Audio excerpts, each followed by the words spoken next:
For darkness, it's not only a Skylander element, but it's quite a malevolent one at that, because a lot of people fear for darkness, not because of the darkness itself, but mostly because of what lurks inside. The darkness has a mysterious atmosphere to it, because it shrouds your vision and makes it completely impossible to see anything in front of you. And that's the same with the camera right now. It's picking up on absolutely nothing but the darkness. Luckily, however, darkness cannot exist without the light, and man does Skylanders have a bright cast of light characters. Unfortunately though, there aren't enough characters to make a whole top 10 out of them, so that's why I have the darkness join in them so I can make my top 10 light and dark Skylanders. Of course, only the characters you see before you are counted towards my top 10 list right here. So it's more of a ranking than anything, considering there's 10 entries and the top 10 list itself. But without further ado, we're going to go on ahead and get into my top 10 light and dark Skylanders, with this list being based upon not only the Skylanders figurine itself and the design, but also the in-game functionality and how fun their moveset is, as well as how effective in combat it can be.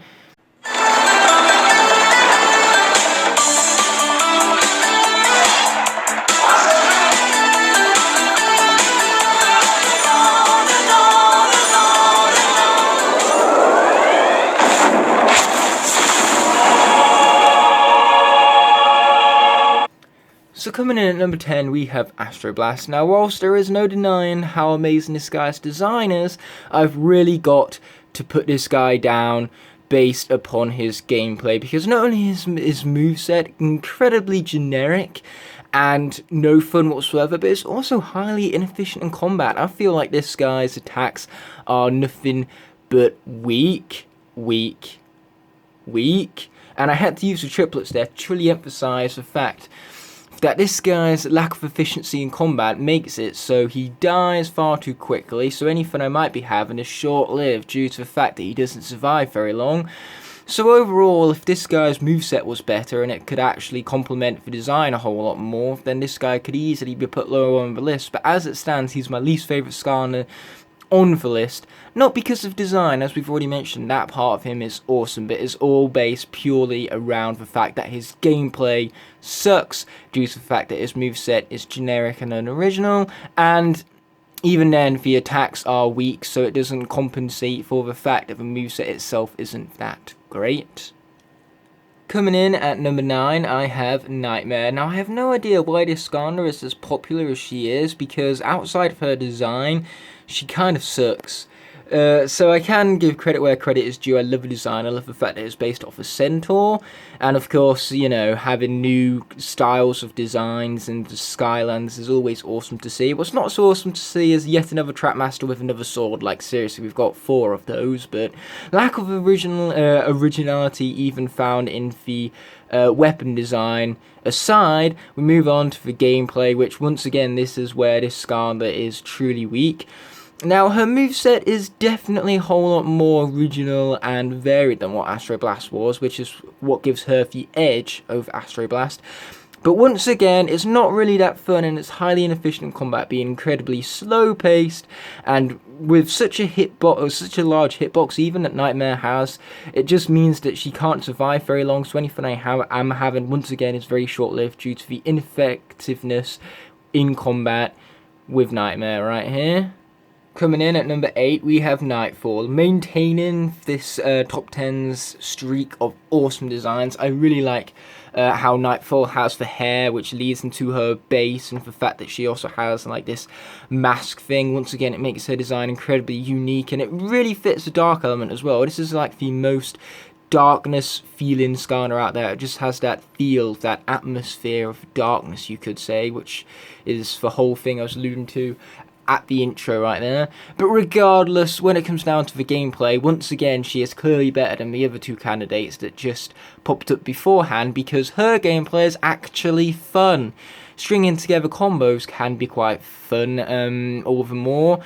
And the moveset itself is just a whole lot more fun to use. It's more fast-paced to use, but that doesn't stop it from being highly inefficient in combat. So once again, we have another character which kind of sucks in the fact that she can't survive long because she's hit far more often than she hits others. And it kind of sucks because I want to play with this character more, but I can't because she's dead so early on. So again, love the design here. It's easily the most darkness feeling Skylander out there. If you can have that kind of darkness feeling with him, that is. And of course, her moveset, what truly gives her the edge here is the fact that it was fun. It's just a shame that it was lacking in efficiency, really. Number 7 is Aurora. Now, the devil in this one is in the detail, because I love the chest piece with the fact that it references Master Eon, which is, of course, Aurora's uncle, giving her some very interesting backstories to delve into and lore. So I love that about her. I love her backstory and the personality that comes from that. And so, above all, that makes her a really fun character. But her design is rather basic. She is human after all. And that posing just kind of puts me off from a character a bit because it's a bit too twisty, a bit too flexible for my liking. And, the whole twisty nature to it is just something that I can't really appreciate myself because, as I said before, it looks kind of more freaky to me than anything. And as I said before as well, her creature design being more humanoid than the others is far less original. But at that, her moveset is by far the most fast-paced of all the movesets on here. She actually makes Skylanders Imaginators feel like a faster game, thanks to her speedy-based combos and her dash slide attacks. Not only does it create for interesting combos, as I was alluding to before, but it's just great for pacing, so much fun to use, and it's much more efficient in combat, being a sensei, of course, than what all of the other characters were so far. So really, she's the complete opposite from the list so far. She's really fun and effective in combat, just lacking in that design element. So as for number 6 here, we have Starcast, who has by far the better design of the two senseis that I just showed before you guys right now. Purely because the fact that he has more than 4 limbs makes him stand out upon the rest of the cast of Skylanders, even against characters like Slambam and Thrillipede, who have done the multiple limbs thing before. Now, once again, the devil is in the detail because I love the fact that his weaponry has nice little increments on it. Very cool addition, that. And the colour palette as well purposefully encapsulates the idea of darkness, with it being all black and blues and everything. So just like Nightfall, he truly does have that darkness aesthetic to him and that darkness feeling.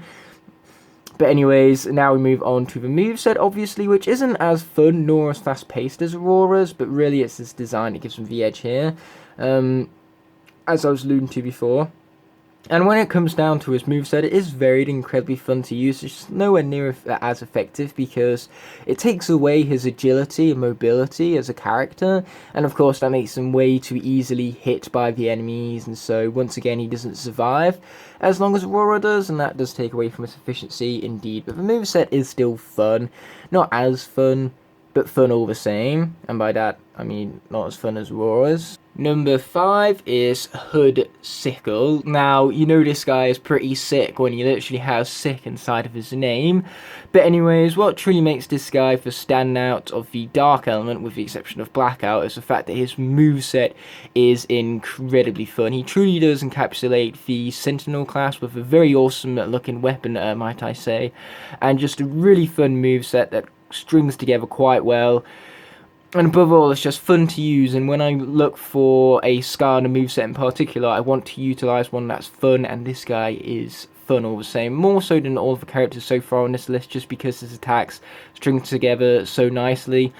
It's unfortunate that this guy is not as fast-paced as Aurora, so he doesn't give the game a better sense of pacing or flow as she does, but I'm not going to let that take away from just how fun he is to utilise. Not to mention smaller spaces, more cramped spaces, He does take away that claustrophobic fear that some people might have, with the fact that he's really good at dealing with enemies in close quarters. He's really great for those reader battles and those sensei gongs, purely because if you get close to this guy, oh boy, he's going to string you in a set of combos and you ain't getting out of that, boys. So yeah, I love that element of him, all the same. Number 4 is Tron, for last of the senseis, and what makes him the best of all of them, first of all, is his personality. I've always loved the personality of robots, and this guy does not let me down in that department. Being so cold and calculating, it actually is quite hilarious, some of the comments that he can come up with, and how he analyzes combat and things, or analyzes his own one-liners, you could say. So above all, he has a really strong personality that makes him really fun to utilize in-game. You want to defeat enemies with this guy, just to hear him spout out his one-liners. Plus, that sword has a really cool aesthetic to it. It really does feel futuristic, which is very important for a robot-based design like this one. And I really love the addition of this plastic right here. It looks so see-through and so realistic that it almost looks like his little hoop right here is levitating, when it really isn't. It's just a clever illusion made by the plastic and everything.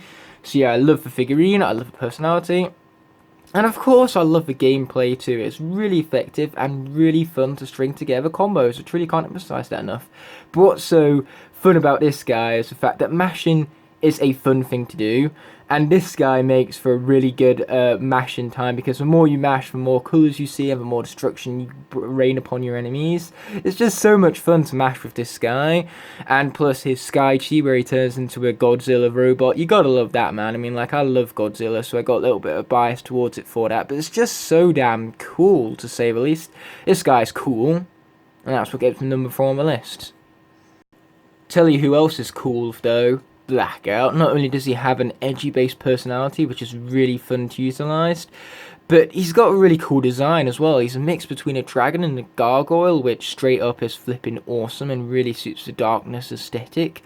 But this guy's moveset is just the most fun out of any dark Skylander out there, and mostly because you can just leave a puddle of darkness and allow your enemies to soak it all in and be defeated by it as a result. He rains destruction, and it's so much fun. In fact, to watch him fly above his enemies as he just brings down a dark aura upon them, oh, it's just such a cool and fun thing to do. Oh no, I've lost my light. Just like that, my light is restored, however. So going back to what I was saying beforehand, yes, I love his moveset. It can be very fun to just stand back and destroy your enemies from a distance or up high in the sky.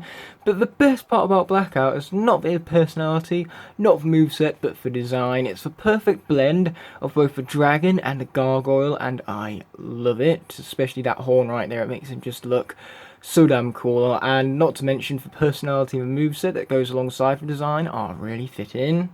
So, coming in at number 2 right here, we have Spotlight, which, straight up, I love the design here. I love the fact that her wings have a hole-sized ring in it, and that's, of course, implemented in her moveset, which is even better yet, because, of course, her rings is what makes her gameplay so much fun, because when she fires a laser at him, it starts spinning around her, and because of this, not only is she a strategic Skylander, but one that kicks a lot of ass by doing very little.